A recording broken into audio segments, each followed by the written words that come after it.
అడిగిన దానికి సమాధానం చెప్పు. చెప్పట్లేదంటే అన్నంత పని చేసి ఉంటుంది బావగారు.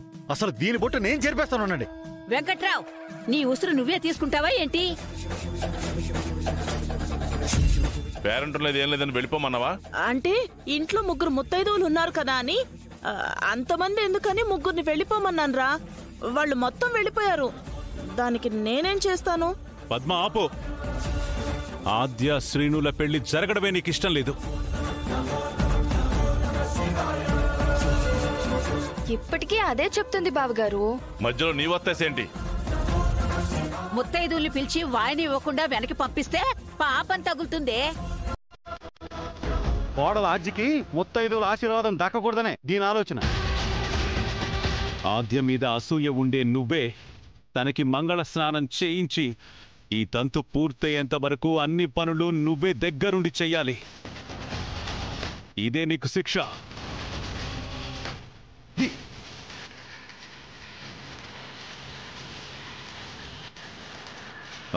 అమ్మా, మీరు లోపలికి వెళ్ళండి.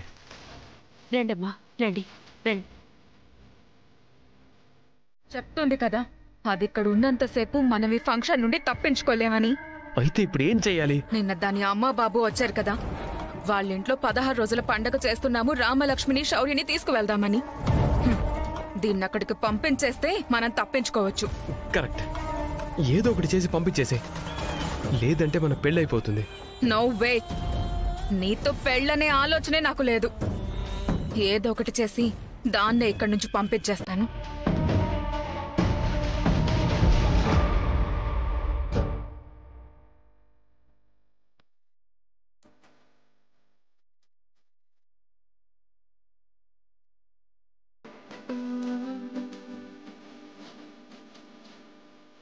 అత్తయ్య, ఏంటి స్మిత, వాళ్ళ తర్వాత మీరే వెళ్ళి ప్రశాంత్ని కూడా తీసుకురా. వాళ్ళతో పాటు మీరు కూడా కూర్చోవాలి. వాళ్ళిప్పుడు మాతో కూర్చోవాల్సిన అవసరం ఏం లేదు. ముందు మీరు వాళ్ళని ఇక్కడి నుంచి పంపించండి. ఎక్కడికి? కూతుళ్ళిద్దరికి ఒకే చోట ఒకే టైంలో పండగ చేసుకుని చూసుకుని మురిసిపోవాలని ఆశగా ఉంది అంటూ నిన్న వాళ్ళ అమ్మ నాన్న వచ్చారు కదా, పంపించండి వాళ్ళ పుట్టింటికి. అదేంటి పంపించొద్దని నిన్న నువ్వేగా చెప్పావు? అది నిన్న. ఇప్పుడు మీరు పంపించండి. వాళ్ళిక్కడే ఉంటే నాకు నష్టం, అక్కడికి వెళ్తే మీకు లాభం. లాభమా? ఎలా? మీరు చూడనంత డబ్బు చాలా ఇస్తాను. ఇప్పుడు నేను చెప్పిన పని చేయండి. ఏ చేయలేరా? డబ్బు చేయలేని పని ఏముంటుందో చెప్పు, ఇప్పుడే వెళ్ళి పంపిస్తాను.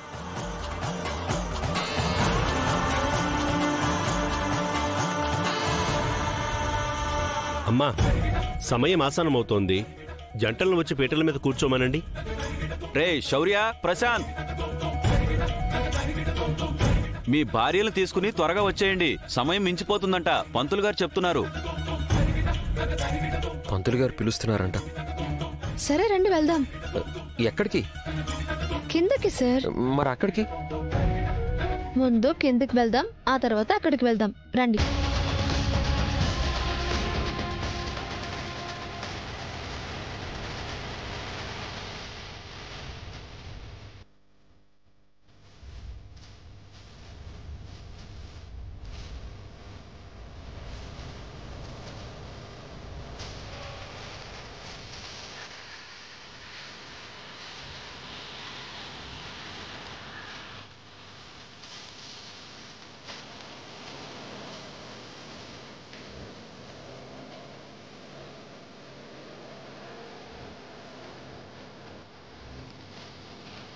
అమ్మా, ముహూర్తం మించిపోతుంది. మీరు వచ్చి కూర్చోండి. కూర్చోండి.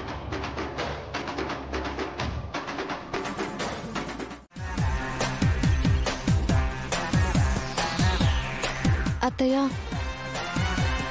మీరు మనస్ఫూర్తిగా చెప్తున్నారు కదా? నిండు మనసుతో చెప్తున్నానమ్మా. మీరు క్షేమంగా వెళ్ళి లాభంగా రండి. సరే అత్తయ్య. అర్థమైంది అత్తయ్య మీ ప్రేమ.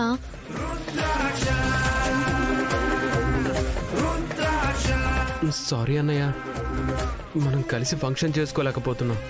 పర్లేదు, మీరు కానివ్వండి. ఒరే శౌర్య, మొదటిసారిగా మీ అమ్మ మిమ్మల్ని మీ అత్తగారింటికి వెళ్ళమంటుంది. వెనక్కి తిరిగి చూడకుండా వెళ్ళండి వెళ్ళండి ఆ.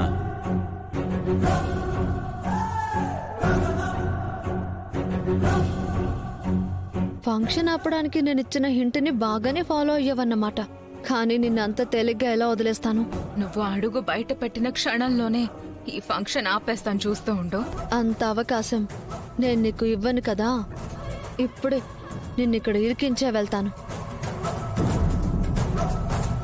సార్ ఒక్క నిమిషం.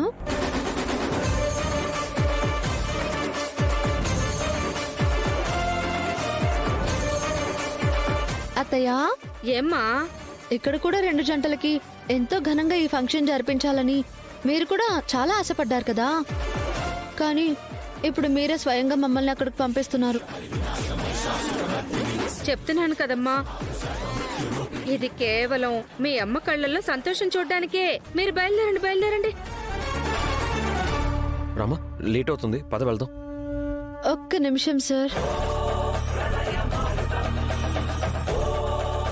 మావయ్య, ఏంటమ్మా? ఇద్దరిలో ఒక జంటకి ఫంక్షన్ క్యాన్సిల్ అయింది. ఇక మిగిలింది ఒకటే జంట. పొరపాటున వాళ్ళకి జరపాల్సిన 16 రోజుల పండగ జరగలేదనుకో, ఏమవుతుంది పంతులు గారు? అరిష్టమమ్మా.